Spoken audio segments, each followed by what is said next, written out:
जोहार सगुन दारामेद पिंग राहा राहाला प्रोडक्शन रे इन कुनामी हासदा ने हलीगे पारोमेना गुरु गंके तिकिना जानाम माहा अतु खन बाजार खन नागर गोटा दिसम गे ऑलचिकी रिया बाहा पासनाव कना लेगे ऑलचिकी जानाम दाता परसी सिंह चांदो पंडित रघुनाथ मुर्मू तिकिन लाक्चार सेरेनिकिन ऑल आका आबो आखड़ा बाहा दारे जतन गिया बो दैना आखड़ाय सभाया आबो जाति रेना ऑल हं जिरिक जाड़ांग दुलर गिया बो दैना जाति मार्शलाय गुरु गंके पंडित रघुनाथ मुर्मू तिकिना जानाम माहा मानाव इदी काते होटल केसरी रे 2003 रे मिटे मीटिंग हुई लेन ताहे दो ओनारे ओडिशा आसेकारिन कमिया कुमुट लाइफ मेंबर बेंगल आसेका खन बंगा तालेन दुखीराम बाबू तिकिन के हेज लेन ताहे दो उनकिन दो जनरल सेक्रेटरी किन ताहे केना भारत जगत सानताड़ी अनल गांतारिन हो उनको हो कमिया कर्ता को हेज लेन ताहे दो ओना सामते राजनीति हड़ को हेज लेन ताहे दो ओना जतो हड़ को जावरा कते गलमराव गोटायना जे गुरु गंके साय शर्मा जहाँ दना 2004 खन बैसाख कुन 2004 खन 2005 धबिज मनावा ओना इदी कते नोडे भुवनेश्वर होटल केसरी रे ना गलमराव दलना 1/2/2003 रे ओना मिदुन रे गलमराव रे अब झारखंड खन जबा माझी इन जखन मंत्री हेज लेन थाने दिसम बाबा नित्यानंद हेम्ब्रम बेंगल आसेका खन दुखीराम हांसदा गंके तिकिन हेज लेकिन ओडिशा आसेका खन आयमा लाइफ मेंबर को कमिया कुमुट को हेज लेन ताहे दो ओडिशा रिन आयमा गखुड़ गंके को सिटरा जतो गलमरा कते गोटायना जे गुरु गंके जानाम माहा दो बैसाख कुनाव रेगे बन मनावा आर नोआ रेना विवरणी प्रोसीडिंग जतो गांता सेलेक्ट ठेन भेजा हाकान ताहे दो आदो ओनागे आबो बन जतो हड़ बन मानाव बतावा नोआ इኛ नेहर कना आर गुरु गंके नोआ दो इच्छा ताहे कान ताहे ना नोआ अनुसार इन सनाम को नेहर प्रतावना गुरु गंके जानाम माहा दो बैसाख कुनाव रेगे बन मनावा आर नेसमा लॉकडाउन खातिर गुरु गंके जानाम माहा बाबा माना ठीक दाड़ा कना आदो आयमा जगह रे नेलोक कना बारया महित रे माखान मा तिथि रे माना हुयुक कना उनका दो ठीक बांग कना गुरु गंके जानाम माहा दो बैसाख कुनाव रेगे बन मनावा गुरु गंके ताहेन जखन आज होय दिसम हर ठन लैला जे इना जहाँ जानाम माहा जहाँ से मनाव खान दो गुरु ना बैसाख कुनाव रेगे मनाव तावन पे आर ओडिशा सरकार हो गुरु गंके जानाम माहा बैसाख कुनाव रे नोआ दो ऑप्शनल हॉलिडे लेकाते उछन का नोआ सनाम को बन मनावा जखन गुरु गंके ऑलचिकी ओडोक का ओना खातिर बन मनाव बतावे कना आदा आजा कथा हो जरूर मनाव लगते कना आर सनाम को आबो दो ऑलचिकी बन चेदोआ जहाँ ना मिशन ऑलचिकी 2025 रे मेना ताबना ओना जतो हड़ बन माना बतावा ओना अनुसार जतो ऑलचिकी बन चेदोआ अब सनाम को ऑलचिकी बन चेद केद खान गुरु गंके लगे नापाय ये सम्मान हुई दाड़ेया नोआगे अलिया आपे सनाम को ठेन नेहर मा जतो कोगे ऑलचिकी बन चेदोआ जार ओना दो गुरु गंके पंडित रघुनाथ मुर्मू तिकिन लೈ लेआ इኛ जन्म माहा दो बैसाख कुनामी रेगे मना पे ओडिशा सरकार हो न बैसाख कुनामी ये कते गे ऑप्शनल हॉलिडे दहो काय आदो ओनागे बो मना बता लेखन अडी नपायआ आदो नेसमा न लॉकडाउन खातिर कोय का करे बन फसाव कना बाबो मना दाड़े का हिजुक कान शर्मा दो बैसाख कुनामी बन मना मेनते अलिन नेहर कना और मा सनाम कोगे जोहार पंडित रघुनाथ मुर्मू तिकिन दो गे आरेसाय मोणे सेरमा बैसाख कुनामी सर्दी माहा हिलोग किन जनाम लेना और उनका लेकाते अकिन हों किन मेन लआ जे जहाँ तीस अलिया जनाम माहा दो बैसाख कुनामी रेगे मनाव बताव पे और इना हिलो पे मना बताव लेखान अलिन होलिन आतांगा और एटा दिन रेदो अलिन दो बलिन आतांगा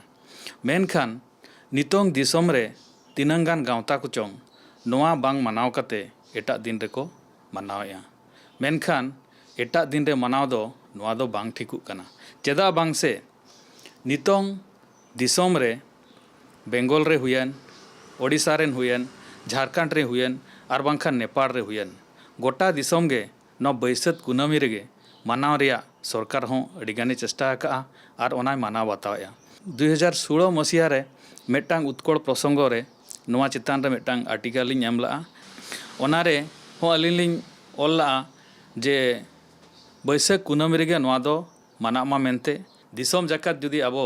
मिद दिन रेगे नोआ बो माना बतावा एनखान दो तिनंग जाक जमक हुआ तिनंग रस्कर रेनांग कथा तो ओना इदीते अलिंग सनाम होड़ को लिंग नेहर कोआ जेमोंग नोआ दो बैसाख कुनामी रेगे हुआ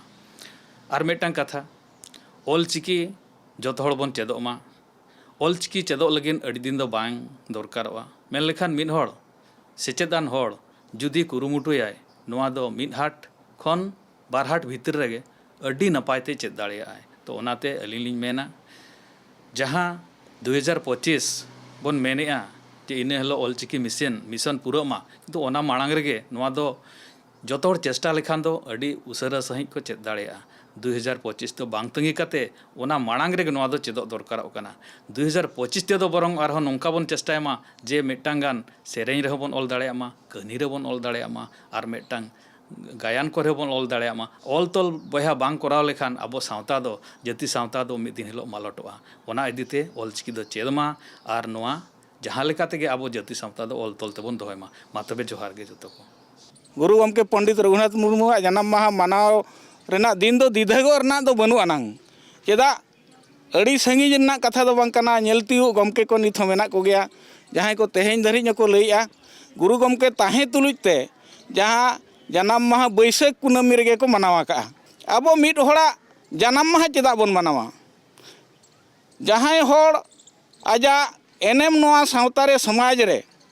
अड़ी काजाक मेना अड़ी लगती मेना कि अयुराना लेका नेलजोंग लेकाना कमी होरा किन कमी का उनकिना जन्म माहा ना खातिर बन मनावा उनकिन लेकान डाहरते उनकिना दिशा हरते अब बन ताड़ाम लगिते गुरु गमके तिकिना जन्म माहा को मनावेआ उनको तो झतो उनकिन अयुर होड़ कना को ऑल चिकी सेणा आकाद होड़ कना को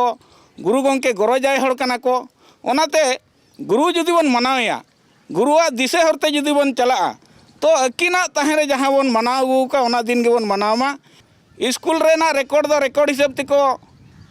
ओलेया और आबोरिन आयो बाबा तो जहाँ को ठिकया आयो बाबा तो दिन को ठिकया कुनामी अम्बाबसिया को ठिकया ओना लेकाते को लैया को गिद्रे को अकिन रेन आयो बाबा तिकिन किन लैया किना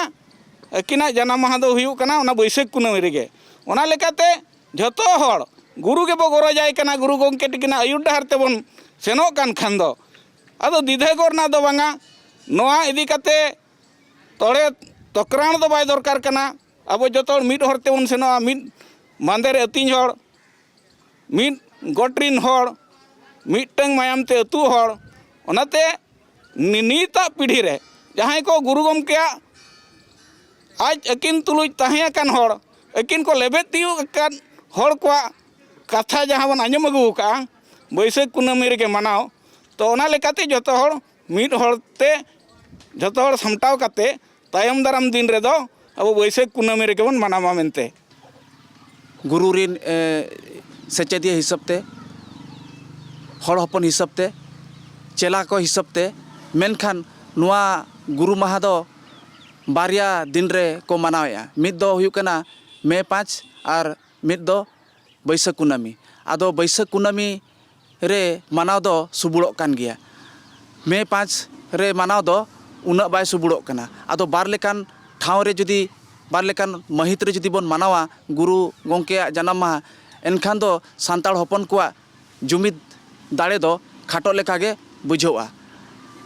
नोआ दो सानम को को बाड़ाया और ओना गे बन गुरु बैसाख कुनामी गुरु माहा गे बन पांजायमा ako ola re jaha ko bonga buruk kana ona ge bon saba ako kina janam maha ayo baba oka ke let kin thaina ko ayo baba ke let kan babu ama janam maha do huyuk kan tama Baisakh bonga kunami re amdom janam bana ar guru gomke ho sena salam gaunta ko ho lei kat koai aj ho lei kat dia je ija janam maha do on thon do indo Baisakh bonga kunami giti nya do janam maha kantinya Baisakh bonga kunami huyuk kana guru gomke do janam maha और मे 5 दो ना तो भूल गया ना कौन सी प्रमाण बचो आना गुरु गमकिया जो स्कूल ऑल का स्कूल ऑल तो भूल करना ना खातिर ले मैंने छतिक तो को एम का आपका मन खुशी तो को एम का जरगे ᱤᱧ ᱫᱚ ᱥᱨᱤ ᱡᱟᱱᱩᱨᱟᱢ ᱢᱩᱨᱢᱩ ᱟᱹᱛᱩ ᱵᱷᱚᱸᱡᱽ ᱫᱤᱥᱚᱢ ᱡᱟᱢᱫᱟᱯᱩᱨ ᱰᱩᱢᱵᱩᱨᱤᱭᱟᱹ ᱦᱟᱹᱞᱤᱜᱮ ᱯᱟᱨᱚᱢᱮᱱᱟ ᱜᱩᱨᱩ ᱢᱟᱹᱦᱤᱛ ᱵᱟᱝ ᱵᱟᱹᱭᱥᱟᱹᱠᱷ ᱠᱩᱱᱟᱹᱢᱤ ᱜᱩᱨᱩ ᱜᱚᱢᱠᱮᱭᱟᱜ ᱯᱚᱸᱰᱤᱛ ᱜᱩᱨᱩ ᱜᱚᱢᱠᱮᱭᱟᱜ ᱡᱟᱱᱟᱢ ᱢᱟᱦᱟ ᱡᱟᱦᱟᱸ ᱵᱚ ᱢᱟᱱᱟᱣ ᱠᱮᱜᱼᱟ ᱟᱫᱷᱟᱱ ᱵᱚ ᱢᱟᱱᱟᱣ ᱠᱮᱜᱼᱟ 5/5 ᱨᱮ ᱟᱫᱷᱟᱱ ᱵᱚ ᱢᱟᱱᱟᱣᱮᱜᱼᱟ ᱠᱩᱱᱟᱹᱢᱤ ᱨᱮ ᱛᱚᱵᱮ ᱫᱚ ᱚᱠᱟ ᱫᱚ ᱴᱷᱤᱠᱚᱜ ᱠᱟᱱᱟ ᱚᱠᱟ ᱫᱚ ᱵᱟᱝ ᱱᱚᱣᱟ ᱪᱮᱛᱟᱱ ᱨᱮ ᱟᱵᱚᱣᱟᱜ ᱱᱤᱛ ᱫᱷᱟᱹᱵᱤᱡ ᱨᱟᱯᱟᱪᱟᱜ ᱞᱟᱜᱟᱣ ᱟᱠᱟᱱ ᱜᱮᱭᱟ ᱡᱟᱦᱟᱸᱭ 5 ᱨᱮᱠᱚ ᱢᱟᱱᱟᱣᱮᱜᱼᱟ 5 ᱛᱟᱹᱨᱤᱠᱷ ᱠᱚ ᱢᱟᱱᱟᱣᱮᱜᱼᱟ उनको आकोआ हिसाब से तो ठीक के को उयहरगा और जहां को मनाएगा जहां को मनाएगा कुनामी रे उनको हम हिसाब तो ठीक के बो उयहरगा तबे ओका दो प्रकृति रे ठीक कना ओका दो बड़ीजो कना ओका दो बांग ठीक कना इन साधारण पब्लिक हिसाब से इना उयहर 5/5 रे जहां को मनाएगा ओना तो ठीक दो बांग हुई कना चिकाते ओना तो ओना जन्म तारीख जहां के सर्टिफिकेट रे ओला कना ओना हिसाब से को मनाया सेदाय दो बखान पहिल थारा दो जन्मदिन को तो जे जन्म तारीख को दो ओना तो मास्टर चितान रे को निर्भर ताहे प्रकृति रे जन्म दिन दो ओना तो बाको ओले ताहे स्कूल रे मिटन गिदरे सेन एहब एनखान दो उनिया दो ता मणे शर्मा तो को ओलेया यहाँ तीन गुहेगान अनुमानिक ako डेट को पकाव का करता है तारीख को पकाव का करता है जी जहाँ तारीख दो उना तो ठीक दो बांग करना और कुनामी दिन रे जहाँ मनाव करना उना तो तीसरा को एपट से पड़ हांती हांती रेंगे बांग करना उना तो सही इन दिन रे के पड़ाव करना गुरु गोमके तिकिना जन्म महा जहाँ बैसाख कुनामी उना तो कुनामी रे तो चेक तारीख ताहे कना उन छो तो लिखा लिखी के बांग ताहे कना ची उनका जहाँ ना मिटन ऑल आकाट तो बांग ताहे कना रिकॉर्ड के बांग ताहे कना जखन 1977 मसीहा रे भारत जाकात सांतार महाल निधन हुई लेना बेतकुंदी डही रे जहाँ रे कि ओना पाराब पुनई रिया दिन को ठीक लिया दिन को ठौका लिया ओका पाराब दो ओका जो बो मनाव ओना समय रे कुकली अकिन चितान रे को रकाब लिया उन जो उनकिन अकिन किन लई लिया ये बांगा मनामा बाई लगती कना तबे मनाव पे मेनखान दो इया दो कुनामी रे के मनाव पे रायरंगपुर आसेका वाला को आसेकारिन मेंबर को ओना दो पार्लिन हानते 80 भितर रे अकिन जखन किन लांगा इदीना ओना समय नुकु को सेन लेना आको अतु नुकु आसेका मेंबर को टाउन बुस्ते उन जो कुकली को दोहार किन ताहे बका कोई को कुली के इना को जे जहाँ तीस अबिना जुदी जनाम महा ले मनावा इनखान ओका दिन रे ले मनावा उन जो ओना रे तिला दो किन एम रे बा कुनामी रे के मना पे मेनते इन दो ओका संस्था रे मेंबर गिन बांग कना ओका गांवता रे मेंबर गिन बांग कना साधारण जनता हिसाब ते तरे इना उयहरते इना मतो दो दोहया माने बैसाख कुनामी रे के किना जनाम महा दो मनावते हुई और ओना के नपाय अमेंते इना आस मात्र जहार चिक्की परसी जाति और धर्म दोढ़ा दोहय लगित ते जुमिद दाड़े गे मारंग दाड़े मेंते को लैया ओनाते जुमिद रेना उपरुम नित हो नेलोग गया 1989 साल रे और बांग 1977 साल बेतकुंदरी डही रे हुईलेन मिदुन रेना रिजोल्यूशन ते और 2003 अपेक्स कमिटी मीटिंग हुईलेन भुवनेश्वर रे।